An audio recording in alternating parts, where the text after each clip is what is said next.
So I wanted to grab my blessings. So Aaliyah, it's good to finally see you live. I always get your DMs, but I never see you live, so it's good to see you live.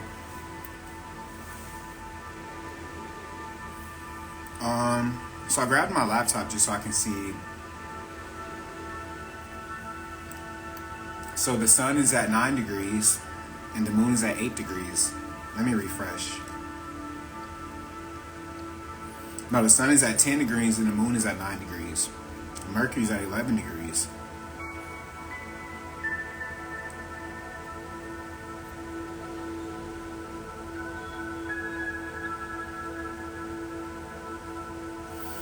Wow. So this eclipse has a opposition with the orb of 4 with the true node. So the people that are going, like my Aries North nodes and my Libra North nodes, pay attention, man. Okay? So, alright, so we just went over the Taurus risings.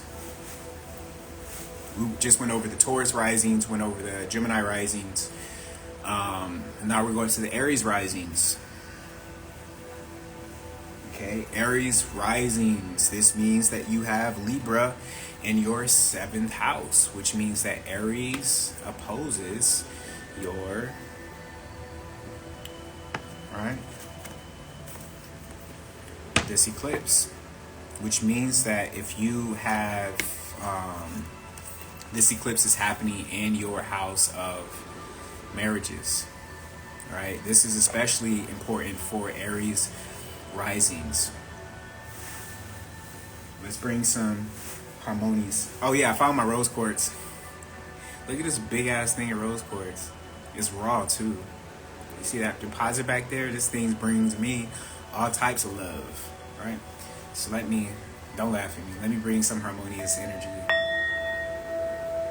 up in here.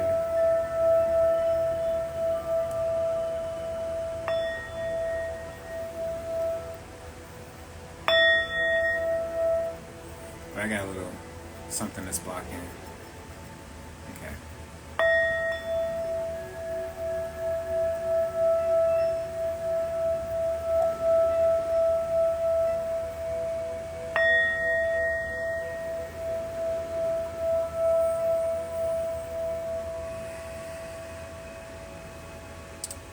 All right. Calling forth the healing power of the universe, baby. So I'll grab some extra books that I believe you all would like. The first one, I showed you this a couple of times. This is Flower Essences. I've been studying this book for damn near 4 years now. And this is going to help me to build essences that I'm going to release soon in my herb shop. But I mean, this really talks about how different floral essences can unlock, your mental body, your etheric body, your astral body, your casual body. Okay?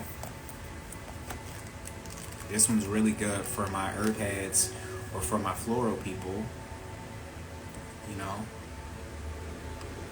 Okay? Another one for people who are dominant Mars, right? This is a good book for my people who have dominant Mars placements, dominant Aries placements. This is a great one to get. I was telling you about this one earlier, the Lemurian Sea Crystal. And for my people with, 12th house placements, Pisces placements, prominent Neptune, Jupiter placements, this is a good one to get. Dreaming is my favorite part about this human experience. I love dreams. I love it more than anything else, Okay, so I showed y'all, 1, 2, 3, 6 books today. Okay, so let's get back to it. If you have, I make flower essences. Oh, I would love to see the flower essences you make, because those are like, especially if you're working with like jasmine, or what's one that points out in this book? Purple tulip. Purple tulip is about unconditional love.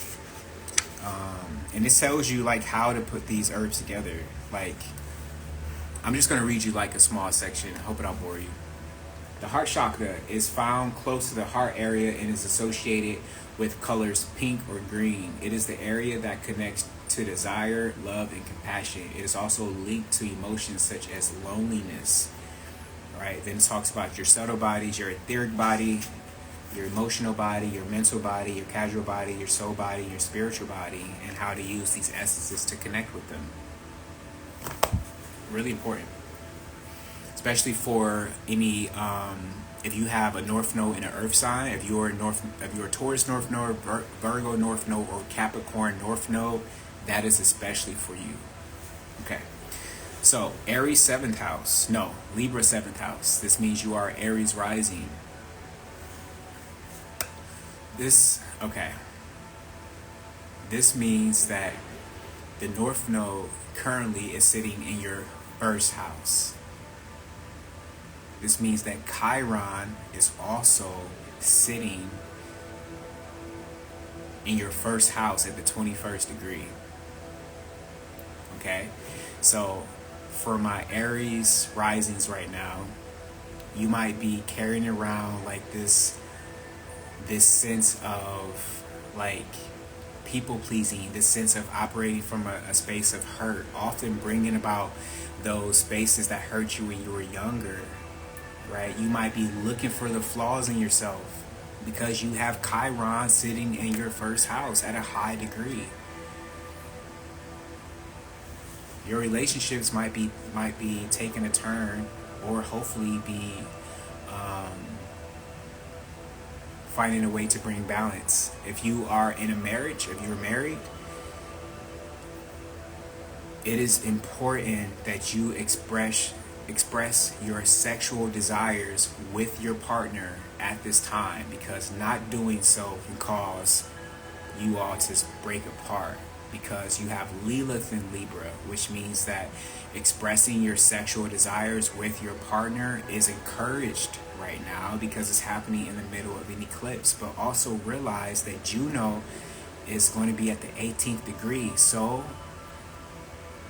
if you are in a marriage or in a serious relationship and you find that friction is happening right now, it's because of Lilith, it's because of Juno. This too shall pass. But the issues that are rising to the surface, those are the issues that are screaming, that needs balance, that needs harmony.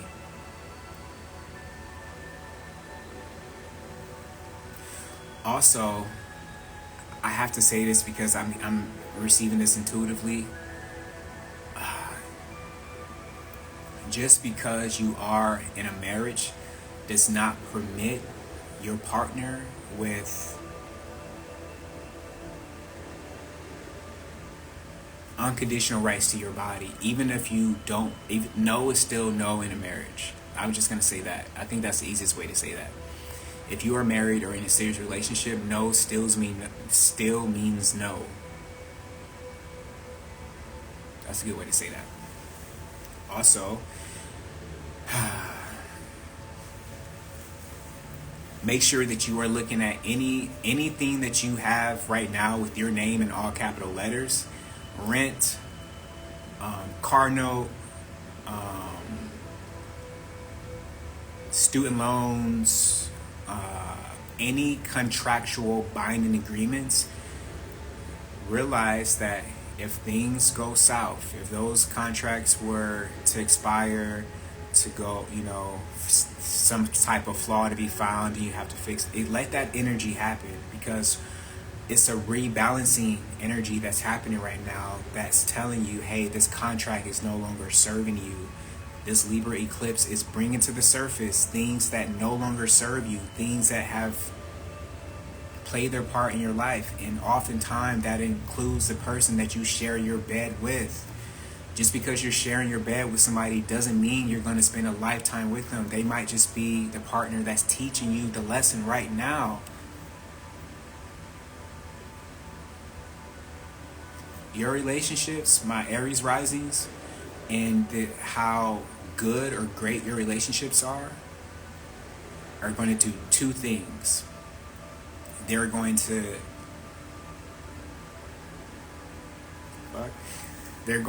invite blessings, Jamia. They're going to either invite open enemies into your marriage. This could mean your mother-in-law. I've never been married, but from what I hear, like, usually if a mother-in-law doesn't like you, she tells you right off rip, so she can be your open enemy. But the other thing that it's going to do is going to make the people that are in your marriage, your relationship, that are there to destroy you, they're going to become clear. If you aren't seeing them, you aren't paying attention, right? But this is also going to have a direct effect about how you feel about yourself, like your energy, your I am energy, your ability to feel comfortable, right? Your relationships, Aries risings, right? Like any Libra and Aries, they're always going to oppose each other. But with you, they're in their rightful place, that they're in the house that they rule. So your relationships are usually based on how you are feeling personally. You always bring your personal, energy into your relationship. You can't help it. Like how I feel at this moment in my time, my identity is strongly based off of the connection I have with this person. You need to find a way to bring those opposing energies into balance, saying that my identity is not going to solely depend on my partner, but although some of this relationship will, because I chose them, they are reflecting, mirroring a part of me in some way for us to be in balance in the first place. So you have the axis of the ascendant and the descendant, right? Where the energy rises in yourself, and when it falls, often in your relationships and your open enemies, finding a way to bridge the gap at the midpoint, especially if it's forming like a T-square, or, if you have like some type of, if you have like, besides the opposing energy, if you have planets in your 7th house, right? Let's say you have Venus in your 7th house, but you have Mars in your 4th house. You're going to find a way to bring in that square, because if not, then your arguments, your abuse could take place in your home, right? This is the same as if you have Mars in your 7th house, or if you have Pluto in your 7th house. Like, your partner could be abusive. If you have Mars in your 7th house, you could attract people that abuse you. And if it's connected to Mercury, like even if Mercury's there, they will be mentally abusive, right? So right now, what I strongly advise my Aries risings, Libra in the 7th house people to do is to look at your relationship and to say, if everything's fine, perfect, peachy, cool. But if you notice that there are problems, this eclipse is inviting you, giving you ample amount of space to say, like, these are the issues that I'm having. I can no longer be quiet about these, because Juno and Lilith is not going to let you to be quiet. So even if you were to say, like, I know these issues are present, but I'm just going to let them pass. And the reason I'm spending a little bit more time on this, because it's a cardinal house, right? Just like the 4th house and 1st house. Of Libra's here, it's a cardinal air. So you might be thinking about it, ruminating over it. If you don't tell them, they're not going to know, and it might end up in a divorce. It might end up in a big breakup. Or it might end up with your adversary showing their face and destroying you because you're vulnerable due to your relationship. Now here's the kicker. Divorce proves that your marriage partner can often become your open enemy. That's why your open enemies in your marriage share the same damn house.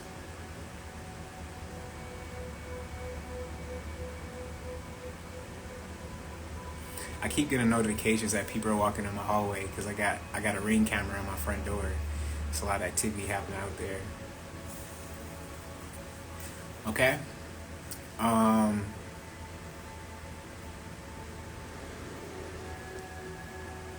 That's the best way to put it, man. That's the best way to put it.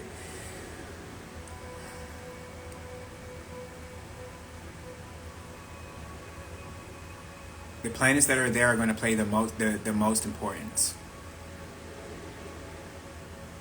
Oh my God, why I just checked my Mars and it's in the seventh house. The degree is important and the deacon is important. Right? Because it can be Venus, it can be Uranus, it can be Mercury. Depending on the deacon, that's going to be really important. If your Mars is in a Mercury deacon, then unfortunately they're going to be verbally abusive to you. Who keeps walking? 1 second, y'all. Okay, speaking of open enemies, I had to check my Ring camera to see what the activity was about out there. For people that know what recently just happened in my life, I got to check. See who's lurking. Okay. Seventh house. Mine is in Lilith. Oh, if you're Lilith, I also have Lilith in the seventh house. That's a good place for it to be. Of course, that's a bit biased, but you get to unlock your freakiest, nastiest whole situations with the person you trust the most. If you got Lilith in your seventh house. Anyway, we spent a lot of time on the seventh. Let's move to the eighth. But Lilith seventh, or you got the spiritual Draco ready. Listen. Roll up in my crib if you want to. So, my Libra 7th house people, what's one thing that you're releasing? What's one thing that you are bringing balance to? What's one thing that you're reconciling? I can't express it enough. I can't express this enough. Just because you broke up with somebody does not mean there's not a chance for you to get back with that person in the future. Sometimes people take breaks just so they can realize how much they mean to each other. I've seen people break up and get back together and their relationship was even stronger. Right? So, if you have somebody in your life that's reappearing out of the blue and they're trying to get back with you, Libra 7th house person, is there a way that you can reconcile with this person if it feels right? That's all I'm going to say. If you are a Libra 8th house person, my Pisces risings, y'all are special, man. Y'all are the dreamers. Y'all are the dreamers. Y'all can see so much in your dreams, just like Sagittarius risings, they can just see what's coming, right? Anyway, if you have Libra in your 8th house, first thing I'm going to say is, did you do your taxes?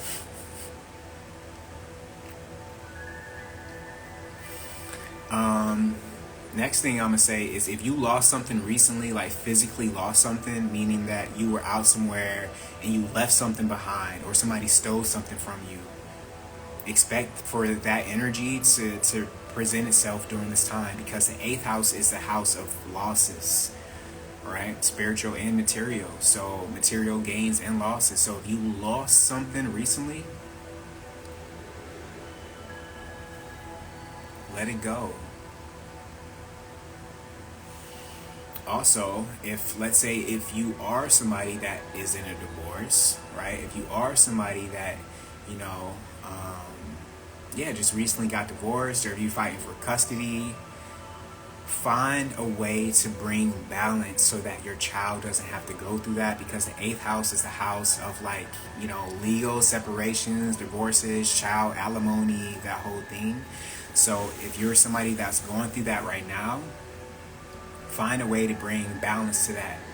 Are you asking for too much?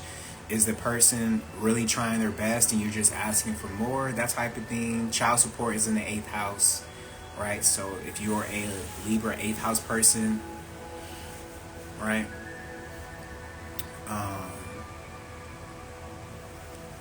Also, another thing with the 8th house is that you're somebody that, the Libra 8th house is that you're somebody that might say like, oh, I don't really care what anybody says about me. Yeah, you do.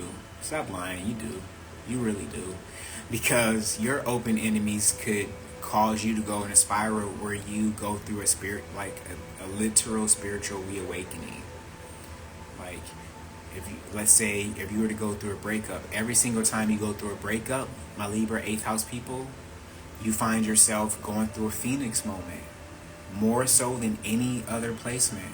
Libra 8th house. Every time you break up with a friend, divorce,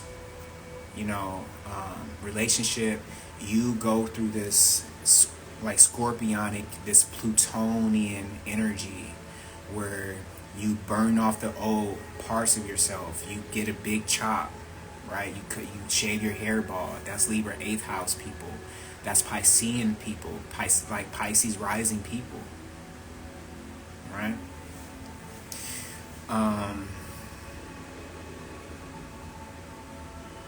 Now the thing about the Pisces rising and 8th house people is that you have a quincunx going on, right? So usually the energy that's in your 8th house, Libra 8th house people, it's harder for you to bring in balance with that energy because it's a quincunx. You got different modalities, different elements, so they aren't mutual, right? So any planets that you have in your 8th house are going to be forming this energy with your first house that's like, I want to do this, but like then again I don't want to do it. It's like this push and pull. This push and pull is tied to karma, is tied to past life experiences. That's a quincunx, right?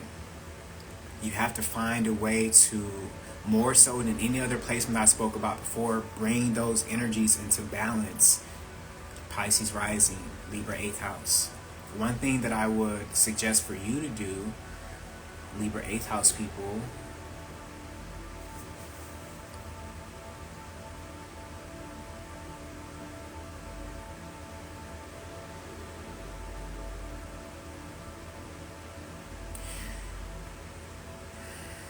make sure that you aren't hoarding. Make sure that you are not hoarding. Look around, look at your materials, and see things that you can part with, right? Now, contracts are definitely going to be coming under the microscope. You might lose out on a grant that you thought that you had. You might lose out on a scholarship that you thought that you had. You might lose out blessings. You might lose out on some type of binding agreement that you thought that you had. Now, just like I said about the 7th house, if you got Libra in the 8th house, you damn near might be going through a divorce right now, or through some type of alimony or, child support type of situation. Or just look around you, make sure your stuff is secure, because your stuff literally might be getting stolen. Especially if you got Mercury in your 8th house, your car might get stolen right now. I hope not.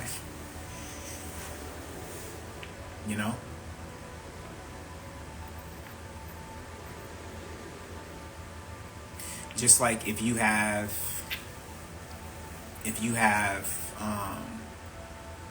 okay, let me say this too. If you have Chiron in the 8th house, find a way to come to terms with that abuse, that certain type of abuse that you went through as a child. And if justice isn't being served to the person that did that thing to you, find a way to personally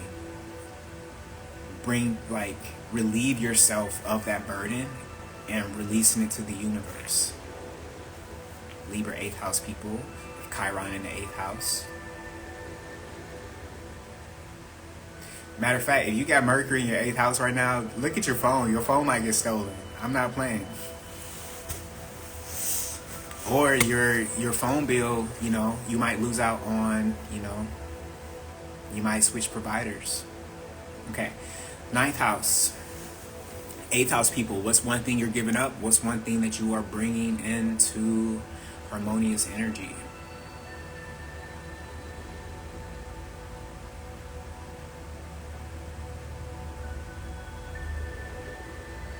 Ninth house. This is my Aquarius risings.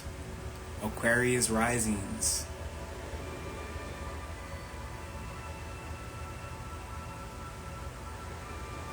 That's beautiful, divinely guided. Is this on YouTube right now? I'm gonna put this on YouTube. Oh, that would have been a good idea to stream from my MacBook to be on YouTube and to stream from my phone to be on Instagram. I'm gonna do that next time. That would be to do a dual stream. I'm gonna do that. That's a good idea.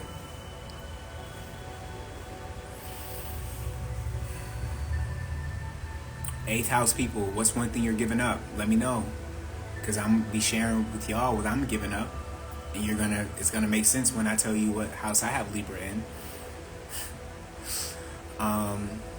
Aquarius risings. Aquarius risings. You have Libra in your 9th house. Okay, so for you, right now, if you were to, you know, fall out with your spiritual community, you might start to see your, you know, if you're in a church organization, if you're in some type of like, you know, group that you were put there to learn more, like it can be like an astrology group. You can be a part of a mystery school. Although I don't know of any other mystery schools besides 5D mystery school, baby. Boss up, boss up. Anyway, so you can be losing out on like school scholarships, school grants, school loans.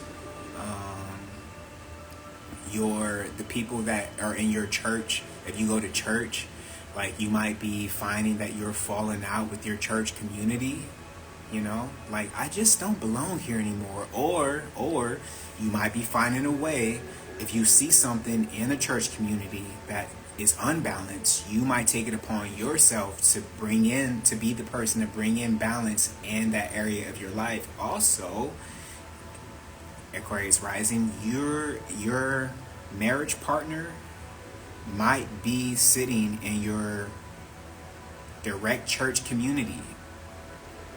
On the other side of that coin, your open enemies are also in your church community, your university, right? The realm that you said, you know what, this is the thing in my life that I'm going to dedicate my life to learning more about.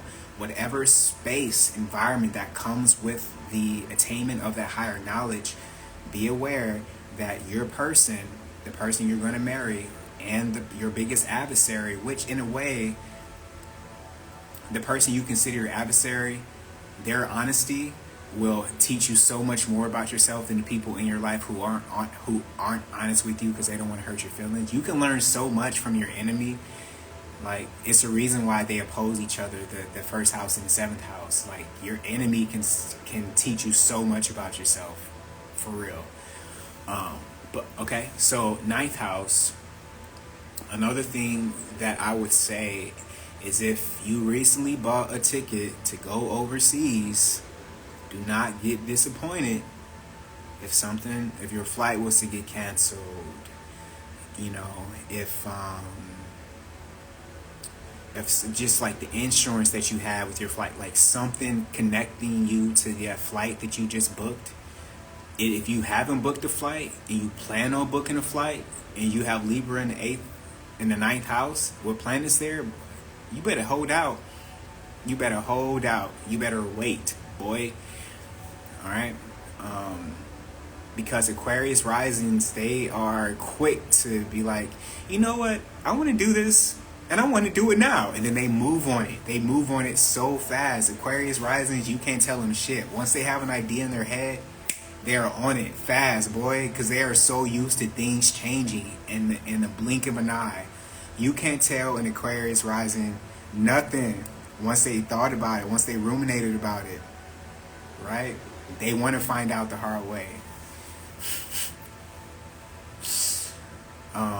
But if they consider you to be a strong, close friend, or if you're somebody that's in their life, that's like greatly helping them, like benefiting them in their life, then your word weighs gold in their life. For real. Side note, Aquarius in general is a rare sign to be born in. Like, there are less Aquarius suns than any other sign. And I haven't done the research on this, but I would argue to say Aquarius rising as well. You're ruled by Saturn, right? You're ruled by Uranus, okay? So although they are quick to change up things in their life, they have this odd sense of structure when they go about doing things, because they're co-ruled by Saturn.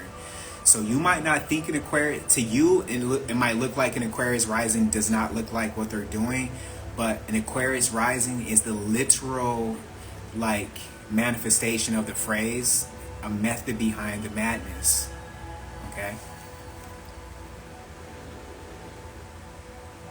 So for you though, one thing that I would say is that if you were looking for love and you have Libra in your 9th house, you might find it in Paris, in London, especially if you have, especially if the ruler, like, the ruler of that house, which would be Venus, if she's in your 7th house, right? If you have Libra in your 9th house and the lord of that house, meaning the ruler, is in the 7th house, your partner is going to be overseas, especially if you have Juno and Sagittarius. That's a ding ding ding. That's a sign that your partner does not look like you. They are of another they're if you're black, they're white, or they're Mexican or whatever. If you're white, they're black, or same thing. They're not gonna look like you. Okay? If you have Libra in your... So my 9th house people, what's one thing you're giving up, and what's one thing that you are bringing balance to? Let me read these comments. I'm an Aquarius rising without a Libra placement.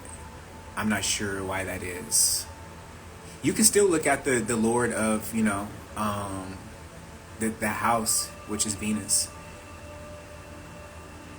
Libra has a mysterious co-ruler that has not been found yet, but I guarantee you in this, sometime in the near future, another planet will pop up, or another celestial body that will be deemed the co-ruler of Libra.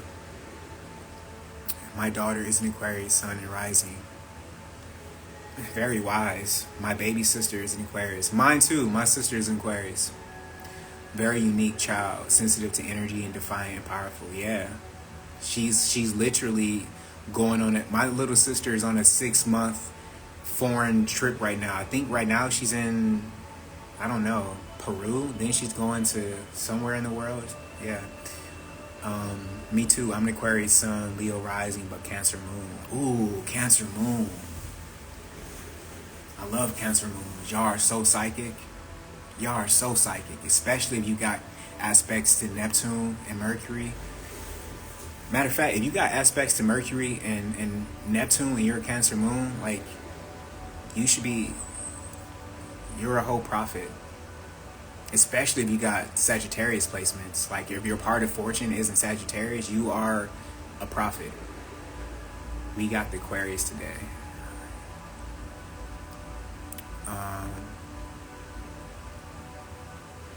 Y'all, let's get some badges in here. Let's get some badges in here so my Leo Mayhaven feels justified.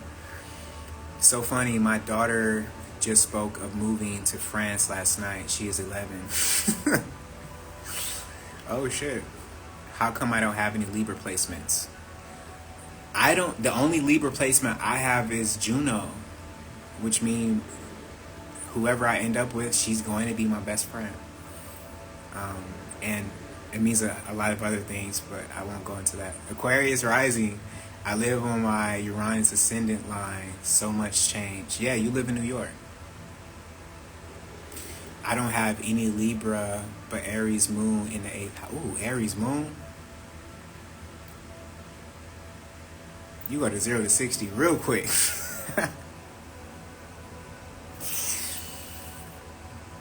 That's crazy. I've been being called to go for London for love. Okay, let me get back to it.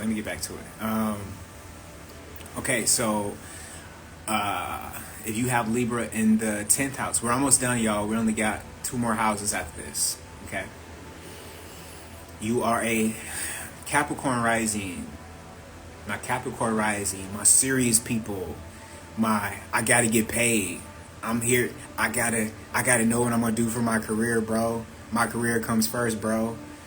That's the Capricorn rising. Oh yes, gratitude for the badge. Now my Leo midheaven feels justified. So my Capricorn rising people, my Libra and the 10th house people, this is a unique situation because your Capricorn rising, which is a ruler of the 10th, is forming a square aspect with your midheaven. You're a Libra, right? So for you, marriage has a bigger pull on you than any, like, besides being a Libra ascendant, because your career, right, it affects your marriage because the energies square each other. So for you, the first thing I'll say off rip, especially if you have, planets there that are close to these angles, right? This is an angular house. Gratitude for the badge. Yes, boss up. This is an angular house, so this means that any planets that you have in your 10th house, oh yes, y'all shower me with the love today, baby. I appreciate that. Any planets you have in your 10th house, which means your career, your public image, how other people perceive you, the legacy that you are literally going to leave behind, right? That energy is squaring the energy you have in your first house, which is the way you go about doing things, the way that you feel about yourself. You're very incarnate energy,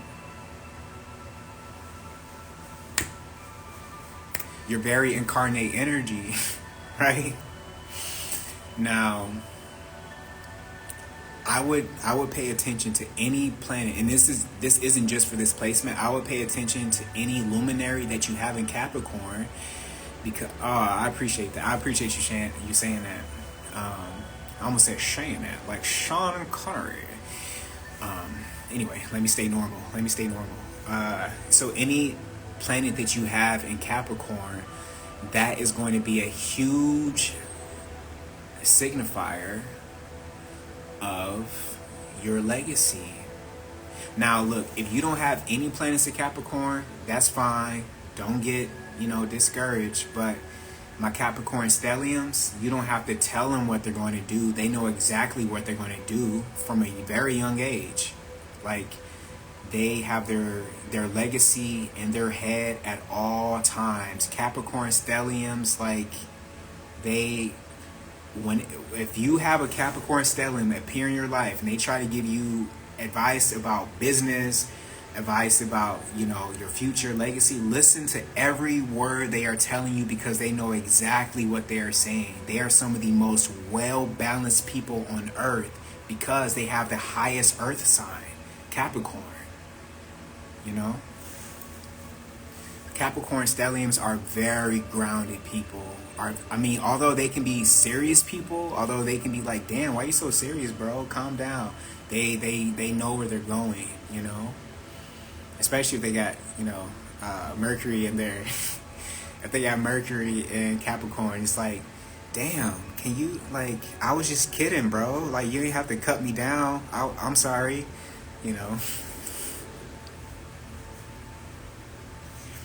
I love Capricorn stelliums just as much as Cancer stelliums. Cancer stelliums are very special people. Actually, any stellium in any sign, depending on the sign, you're special.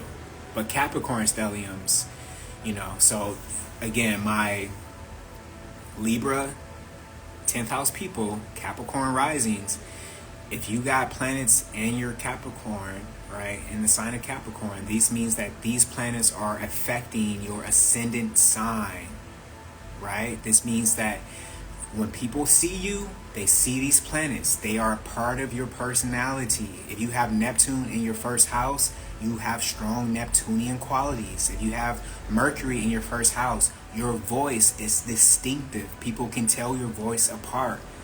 Like, look at Scarlett Johansson. She has Mercury in her first house. Her voice is very, very unique, right? So, but again, any energy that you have in the first house is going to oppose the energy or square the energy in your 10th house. So what is that? The friction. And when I say square, think about magnets and the friction that you feel. You know, when you try to put opposing magnets together, there's this invisible force. And this is what the Jedi speak about when they say, may the force be with you. But anyway, there's this invisible force. You can't see it, but you can feel it. That is a square. Okay? So what is that force causing you to do? So, Libra 10th house people. For you, I would say, if you were married, if you're in a relationship, find a balance between the thing that you consider to be your career and your relationship, because your career often is a thing that can destroy your relationship depending on the planets that are there, right? You have to find balance. Like, if you are a Libra 10th house person, do not take on any contracts without speaking to your partner first, because if you take a contract, if you sign a contract, a promotion, anything, you say like, yeah, me and my wife can move to Colorado even though I haven't spoken to her about it first, that's going to end in a divorce. Okay? And it's going to hurt your feelings because it squares the first house. So any binding agreements that appear in your life, speak to your partner first, and make sure that what you are feeling, what you are thinking about, you let your partner in about it, because the more that they feel that they are connected to your inner world, your thoughts, especially if Pluto is there in your 7th house, because remember the 10th house also squares the 7th house. So your career literally interferes with your marriage, right? So if you got Pluto in your 7th house, your partner wants to be inside of you in every move that you make. So if you were to take on any contracts without speaking to them, you're going to break up. Also, if you got Libra in the 10th house, you're probably concerned with, being an advocate for people, being a social worker, being a lawyer, being some type of activist. Libra 10th house people are huge activists, right? Capricorn risings, they are always about, like, how can I help other people? They always want to speak up for the people that they think are not being seen, right? You can always count on the Capricorn stellium to go to the person who nobody else wants to talk to. They're going to engage with them because they want them to feel seen, because they too knows how it feels to go unseen. Okay? But yeah, they make great lawyers, especially if they have like Saturn there. Oh my God, if you got Saturn in the 10th and you're a Libra, if you're a Capricorn, rising, you should be a judge, you should be a lawyer. And again, this depends on other aspects and stuff. I'm so grateful for all the badges, y'all. Okay, but also, if you have a Libra in your 10th house, then when you were growing up, you felt as though like your parents were like, in a way, like too much, like too intense. Like your household, you could have had household fires when you were younger. Like your house could have literally caught on fire when you were younger, right? But there was just this air of just like, it could have been arguments in the household. Like your parents could have been combative. Maybe your dad was a weightlifter. Your dad was just like a strong physical shape. You know, like if you are a Capricorn, you know, rising, then your chances are you probably have a father that is like built, right, or in some type of like athletic sport.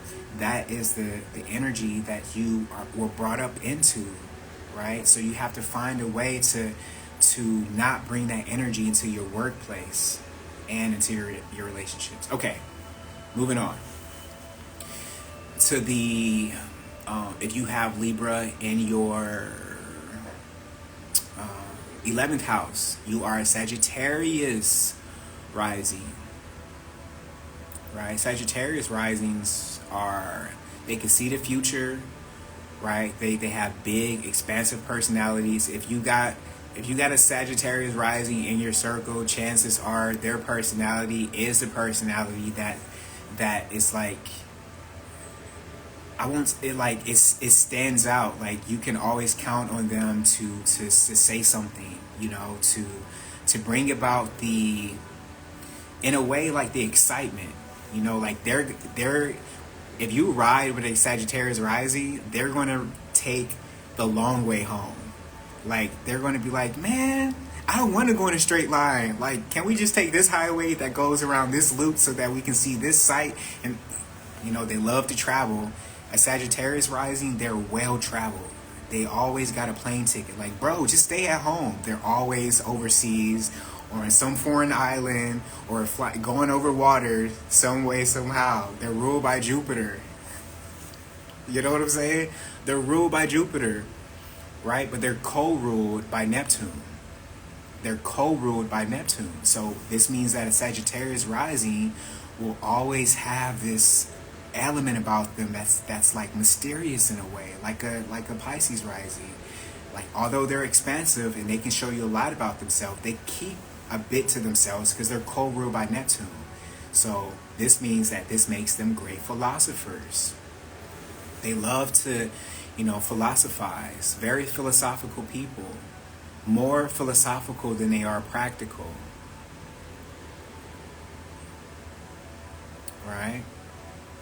Because they have a quincunx that's forming, you know, if you have a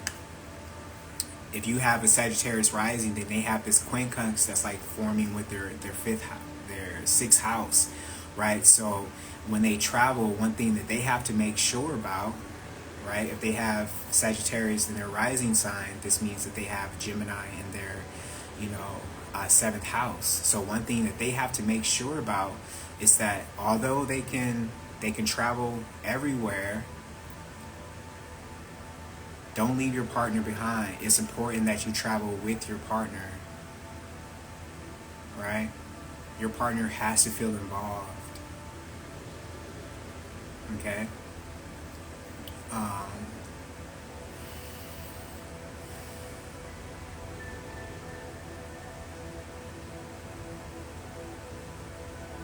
Another thing that I'll say about Sagittarius rising is that they often can feel physically sick when they are broke.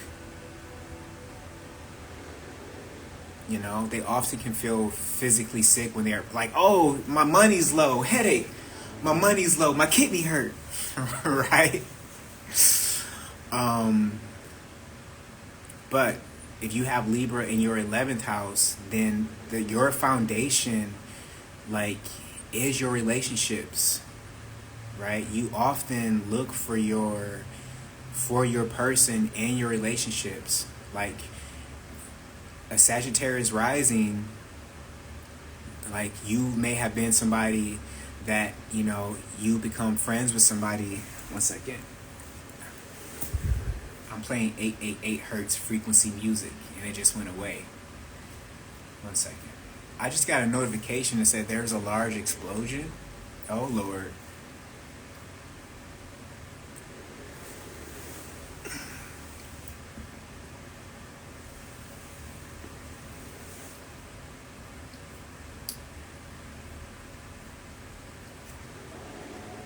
I'm gonna play some 432 hertz music, y'all.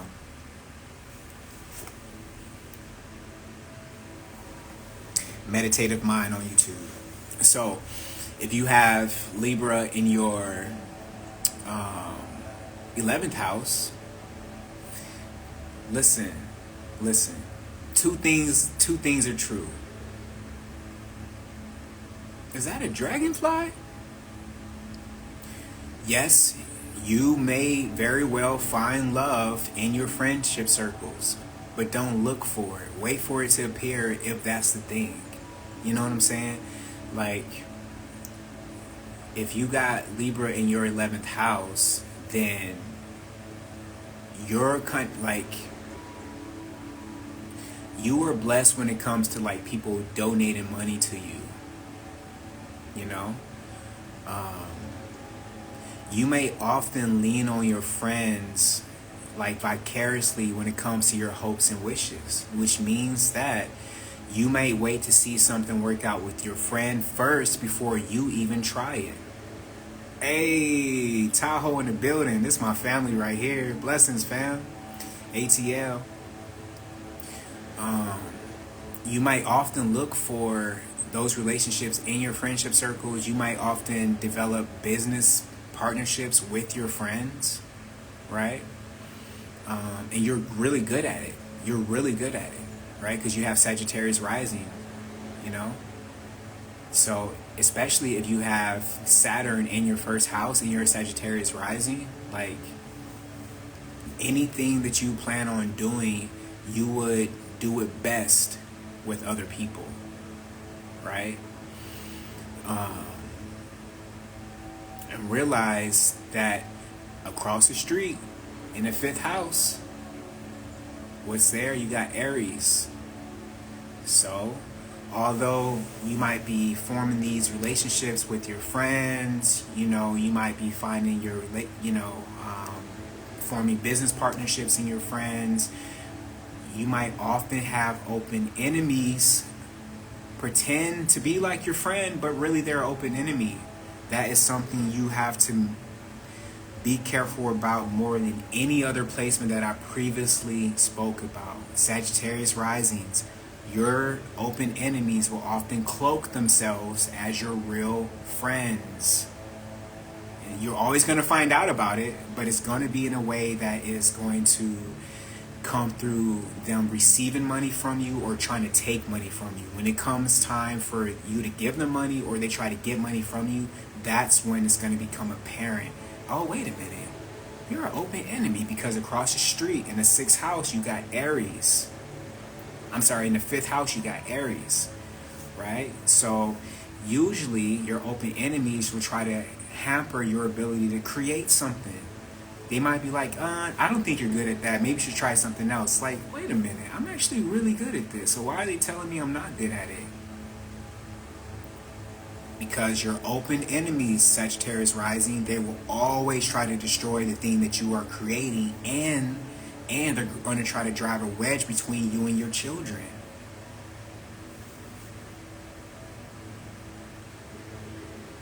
Be careful, Sagittarius rising, for any relationship that you start off with somebody in your friendship group, because they can be verbally abusive if Mercury's in your 5th house to your children. And if you got Venus in your 5th house. If you got Mercury in your 11th and Venus in your 5th, oh baby, you better be careful.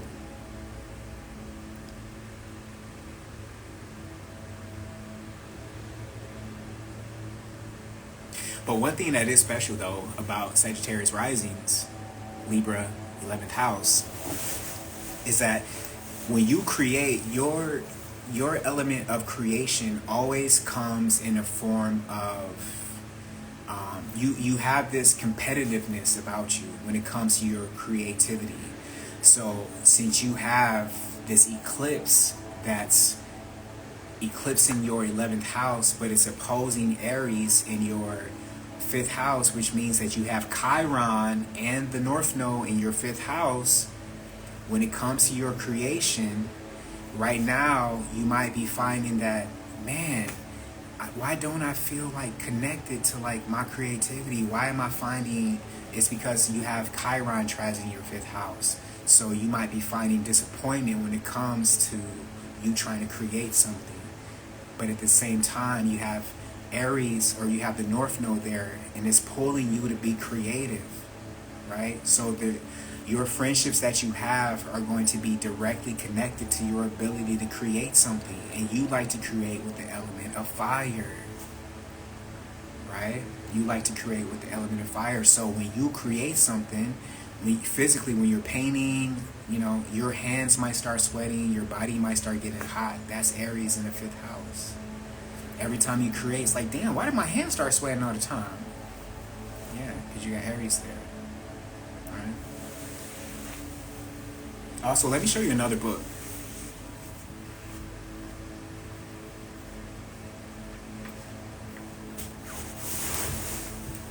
Damn, we've been here for 2 hours. Almost 2.5 hours. This is another book. Right? Relation of the mineral salts to the body. And it shows you every single body part that house is connected to. Right? So,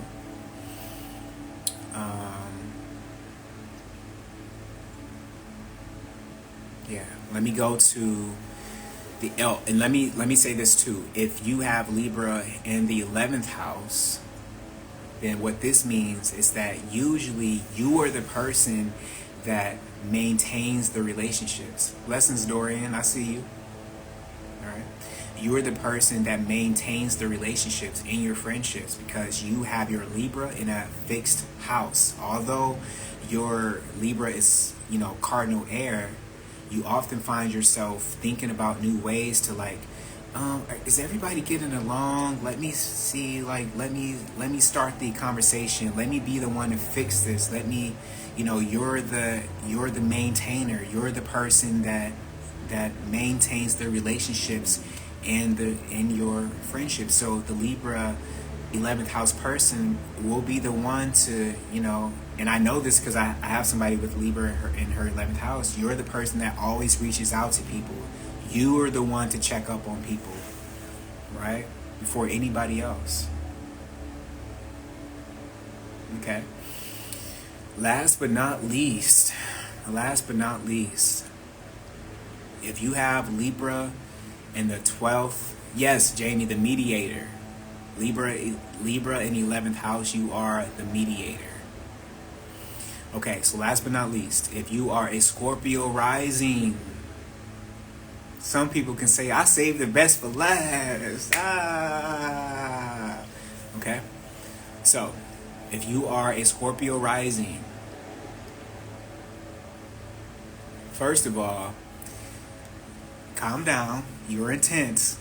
Everybody feels your intensity.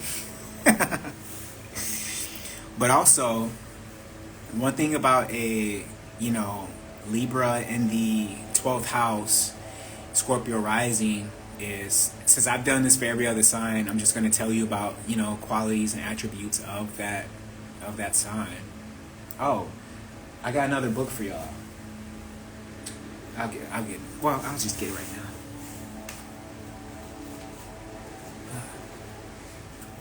So, this book, All Signs Rising.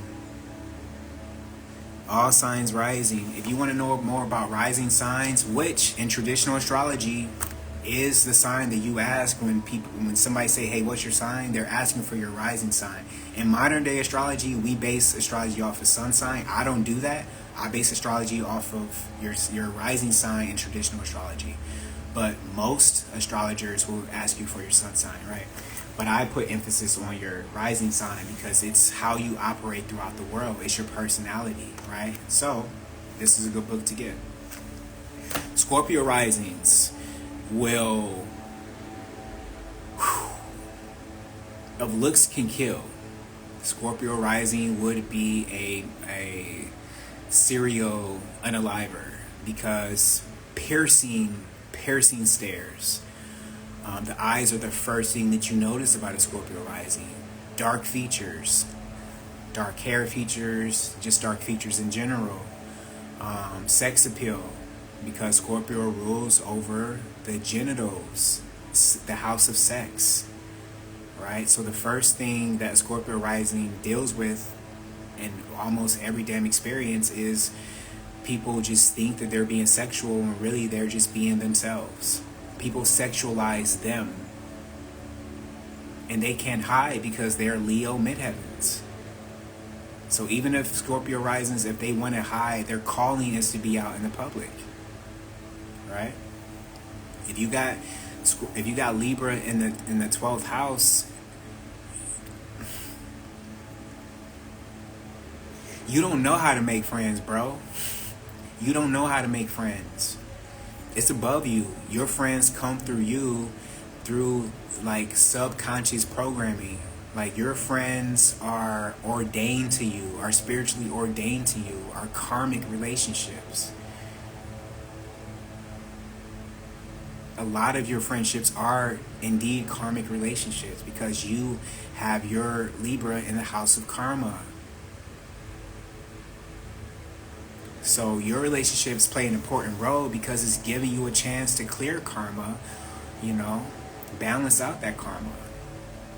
It's literally giving you a chance to balance out the karma in your life, harmonious energies.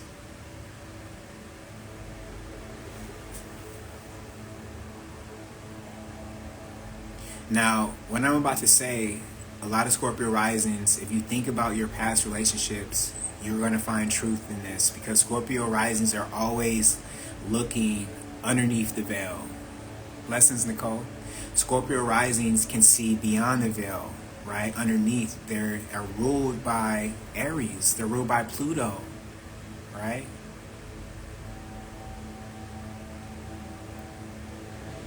So, let me say this. Your open enemies will find a way to become your hidden enemies, and vice versa. Your hidden enemies will often make themselves known as your open enemies because they can no longer hide it. Especially right now, you have the eclipse happening in your 12th house. Look around you.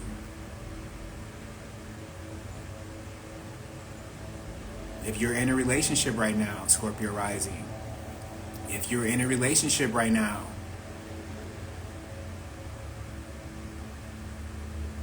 are they your handler? Or do they really love you? Have they been sent into your life to monitor your actions? Or are they there for genuine satisfaction? Oh, I'm a poet and I didn't know it. I'm trying to get the thing to pop back up again. The balloons or the... Why do they always pop up when I'm not trying to get them to pop up? Anyway.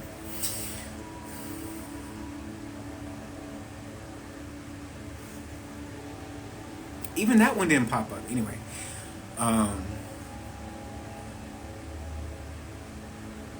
Let me say this. If you have Scorpio rising, then right across the street in your 7th house, you have Taurus.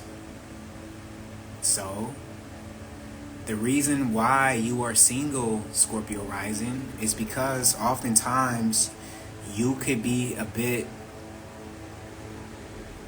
materialistic, or you might base somebody's, worth off of how they look. Sorry, I said it.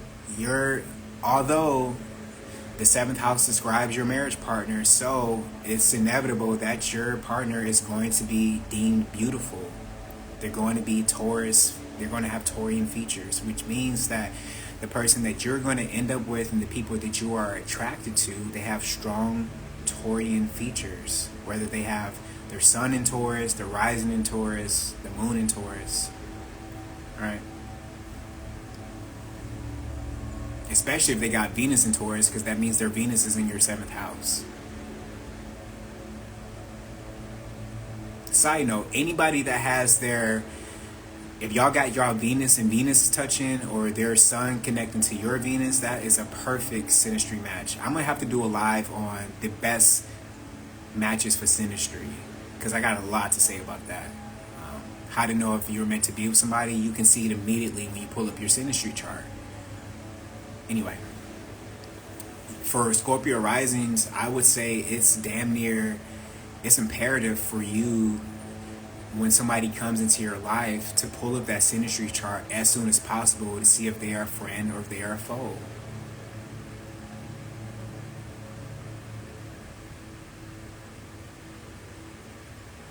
Now, the reason why Libra in the 12th house people, the reason why, you know,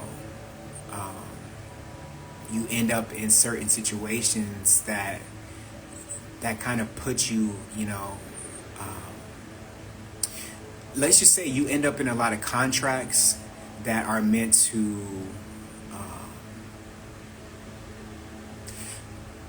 everybody that waves a contract in your face, they're not there to help you. They might be giving you a contract expecting you not to read it because they know you don't read it.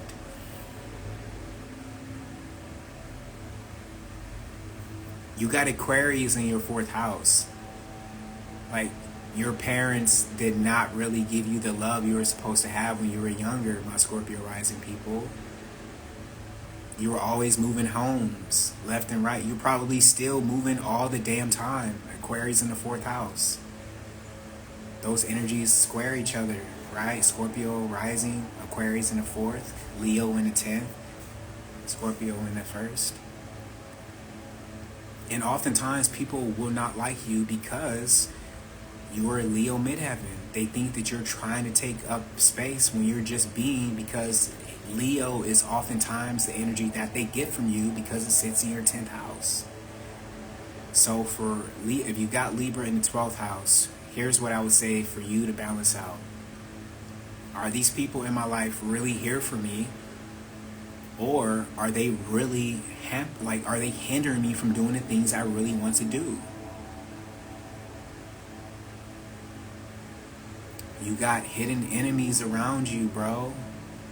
Posing as, you know, they can damn near be your quote unquote partner. And this is one of the hardest placements because you have the sign that represents your open enemies in the house of your hidden enemies and your marriage partners. So you got to be damn sure the person that you are choosing to spend your life with has the best intentions for you.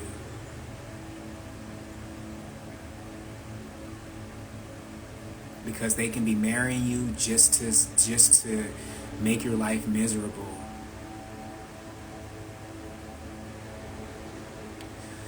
So, those, my 12th house, 11th house people, what's one thing that you are giving up? What's one thing that you are bringing harmony to? That is Libra through all of the houses. The 1st house through the 12th house. We went through Libra through all the houses.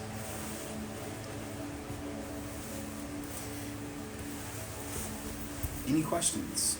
Class, raise your hand.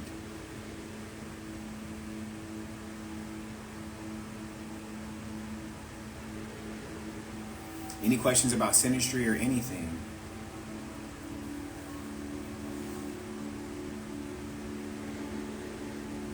Yeah, so the eclipse is still happening right now. We got the sun at 10 degrees. We got the moon at 9 degrees. And we got Mercury at 11 degrees.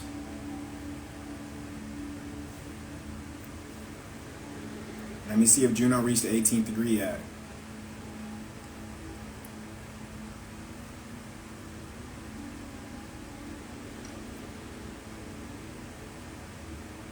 Oh, Lord. Juno is at the 18th degree, my people. And you got Mercury at the 8th degree.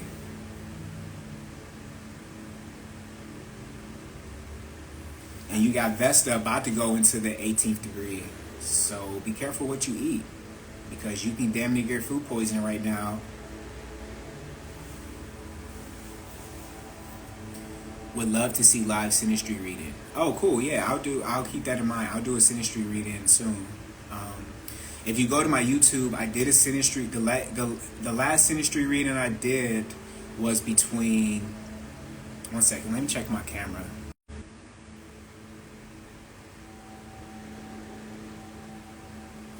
Damn.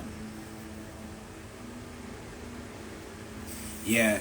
So if you go to my YouTube, I don't think that I did the synastry reading between Jay-Z and Beyonce. I might have put it up there, but I did a whole thread on Twitter with the synastry reading between Jay-Z and Aaliyah and Jay-Z and Beyonce.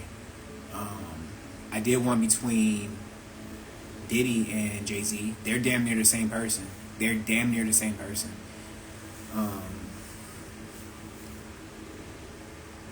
Yeah, but synastry tells you a lot. Like, usually, the deeper I delve into astrology to become a master astrologer, the more intrigued I become with synastry, and the more I do want to give synastry readings to people, because I truly think that it can save people a lot of time when it comes to like marriage, relationships, you know, karma, just to see like your connection to somebody else, you know. Usually the first question somebody will ask is like, I like this person, or I'm dating this person, am I supposed to be with this person? Gratitude for the badge. Yes. My North Node is in Libra in the 3rd house.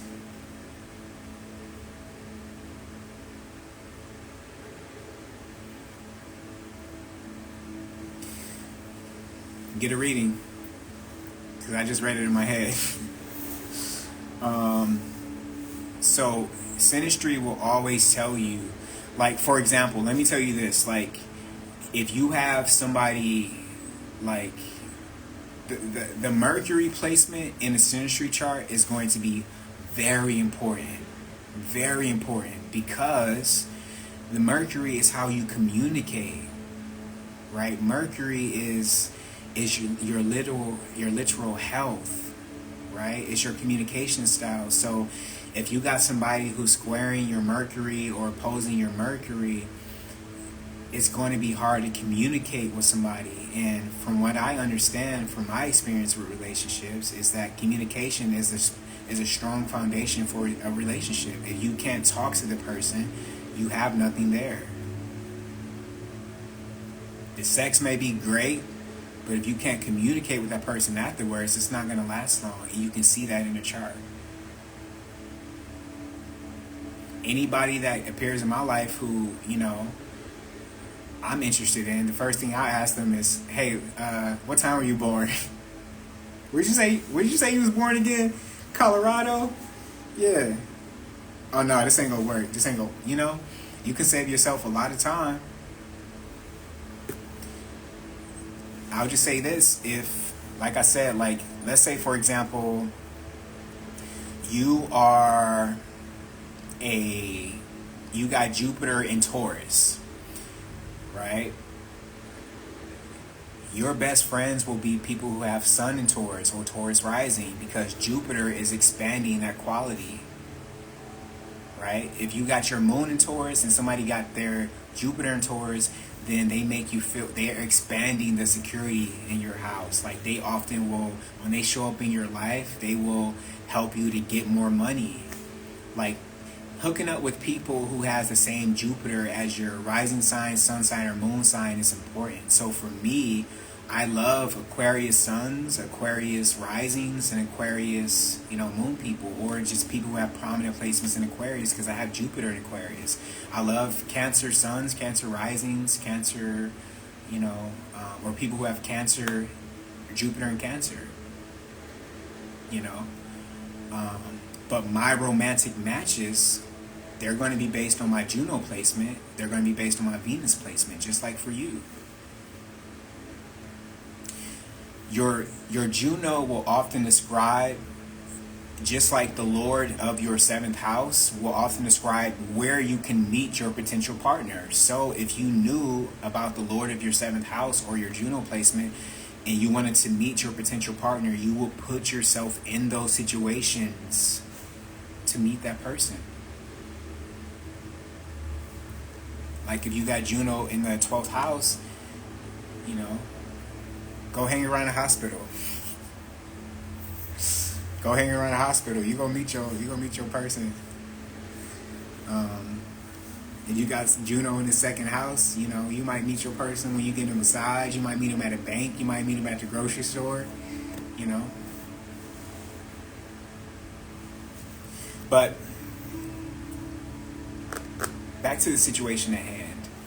Taurus moon. I already know what makes you comfortable, Taurus moon. You like to get those massages. You feel security when you eat. You love a good trip to the grocery store. Let's go to Whole Foods.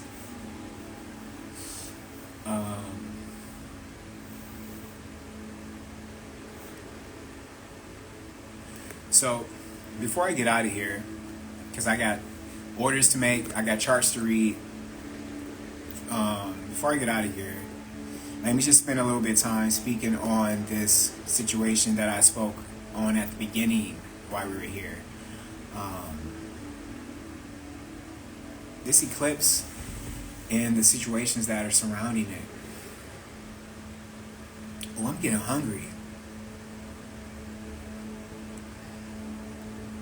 I don't think I ate today. I only ate like a little slice of bread today. I should eat something.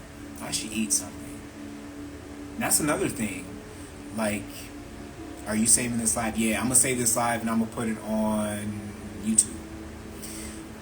Has anybody else been feeling like they have just not been having the need to eat anything? You know, like fasting by mistake? I have. The closer we've been getting to this eclipse, I can go a whole day without eating and I'd be like, oh shit, that's right. I have to eat to stay alive. Damn you, body.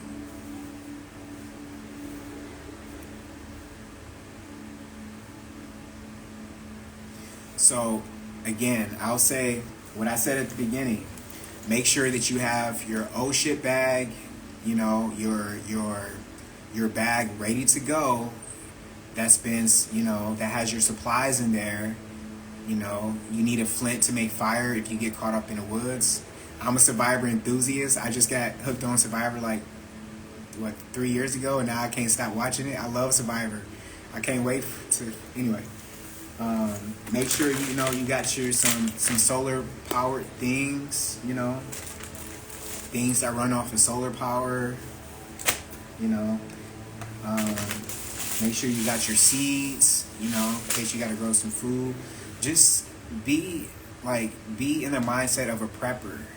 You know, because we are living in unprecedented times. Like, do you think the people in North Carolina, do you really think that they had any idea that they were going to get caught up in I heard a whole city disappear, bro. You thought that they got up out of bed thinking, like, my city's going to disappear today. No, they were probably thinking, you know, let me go get some more tissue or something. So it's going to happen like a thief in the night. My mom just got into prepping. I need to build a kit. Yeah. Your mom's a wise woman. You know? And, you know, and when I say this, I hope that it's being received with an intention of just awareness and love and not fear. Because we don't promote fear over here. No fear. You know, but just, it's imperative that you are prepared for anything to go down. If you are in a situation where you can't really go to the store and buy the supplies because maybe your, you know, financial situation is not the best, I would just say, you know, get your seeds, if possible. Maybe get like a bunch of sheets of paper and write like IOU just in case you got to go, you know, to the store and take some things and borrow some things. No, I'm just kidding. But for real, I'm being for real. Not looting, but, you know, just borrowing.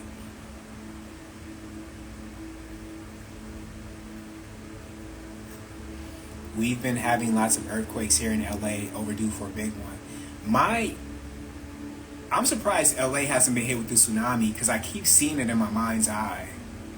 That y'all are going to get messed up with the tsunami. Of course, the precursor will be a big earthquake. Matter of fact, some people, I keep seeing videos about this guy who's calling himself a prophet, and he drove all the way to California, and he's knocking on people's door telling them that God sent him and that they're about to get, hit with the big one, and they should leave California.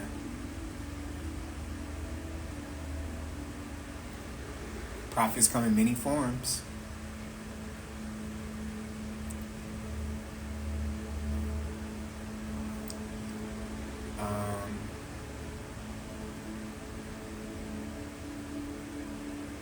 That's all, man. Just be ready, just be prepared. And I know I'm going to forget something, so let me take like 2 minutes to make sure I said everything.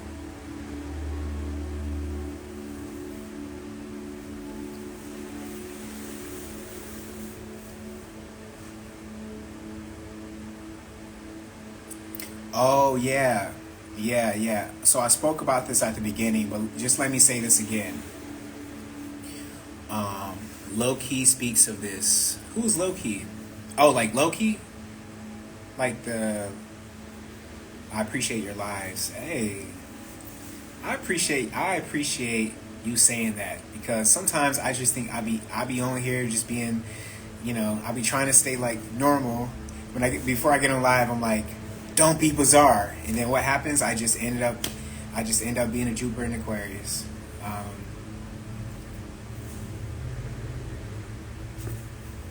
So let me just say this though.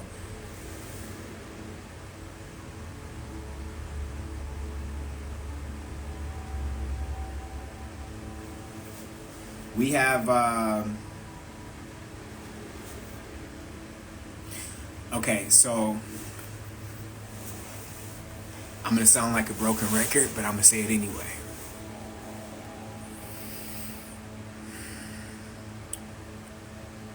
We are going into a whole new world, y'all. Literally. You got the generational planets, the wild cards. Uranus is moving into Gemini, bringing about a whole new way of communicating. The cell phones we have now, these things are going out the door. Innovation to the innovation that's about to be done to cell phones over the next, however 10 or so years, it's going to blow people's minds. So much so, Neuralink is just the beginning. You're going to have a cell phone in your hand. Physical cell phones are leaving. We're in the last days of physical cell phones. Uranus going into Gemini will guarantee that. So that's one thing. Like I said earlier, Neptune and Saturn going into Aries next year. Nobody knows what's coming with that. Let me be careful what I say here, but I'm gonna sound like a broken record, but next year will change your entire life. The earth will literally shake several times next year.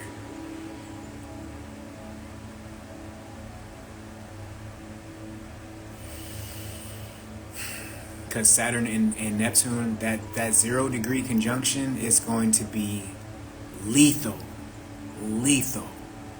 Okay? It's nothing to be played with. Nothing to be played with. The last time this happened, there was a war. Okay? That's how serious, every single time this happens, it's a war. But also, Pluto is going into Aquarius. Everything's changing. Nobody breathing has dealt with Pluto and Aquarius except for vampires.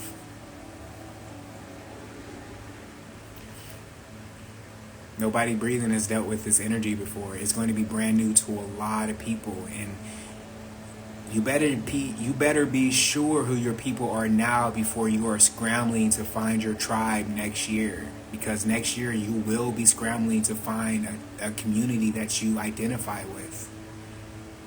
Pluto and Aquarius will make sure that, and it's going to be happening for the next 20 years. The last 20 years has been about big business, about you know, my career, my career, my career. What am I going to do? My job, my 9 to. That's out the window. Careers? What career? Pluto and Capricorn made sure that college degrees, master degrees, like doctorates, like career-centered living, that was the thing for a lot of people's entire reality. Pluto and Capricorn means that your main focus, right, is a generational planet. What's on careers. Now what's happening as Pluto goes into Aquarius, they're starting to say things like AI is going to take 80% of the jobs. By the year 2030, nobody's going to be working. Like, they're saying these things because they know it's Pluto and Aquarius is going to bring their focus to online spaces, virtual reality.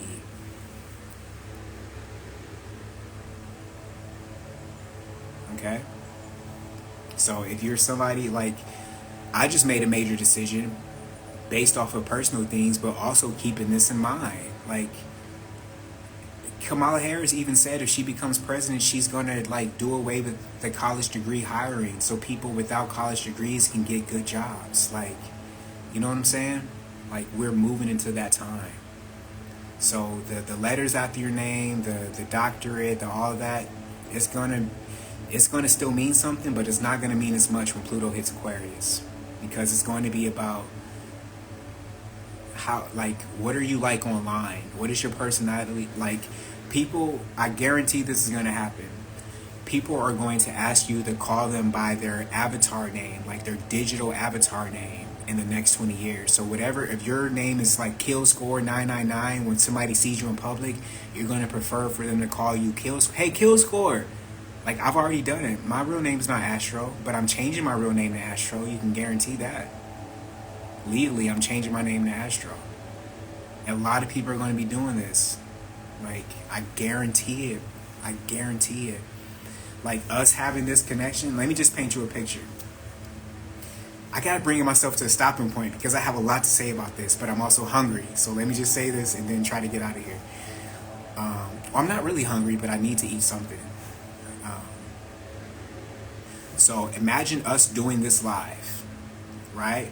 But you have on a VR headset and you can see my physical avatar in front of you, going to physical basketball games, going to physical concerts, like all of that is going to be done through a headset. Like, even you attending school, like whatever learning institution that you are in, if they're still around, emphasis on if they're still around, is going to be done in a VR headset.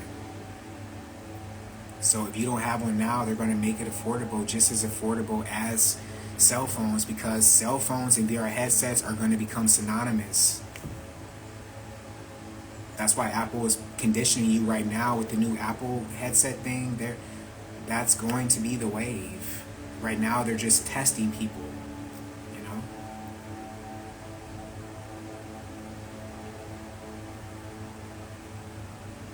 People who have dominant placements in Aquarius, you can already see this. People who have dominant placements in Sagittarius, you've already known this.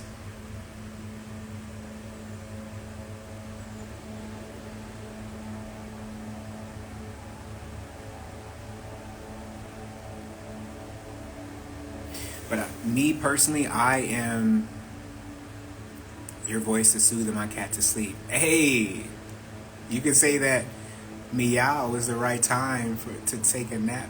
Never mind.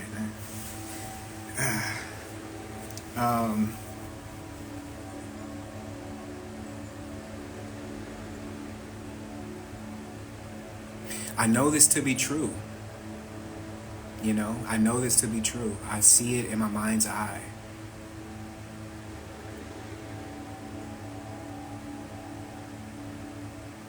All right. That is it. That is all. I love y'all. Have a blessed human experience today. Peace.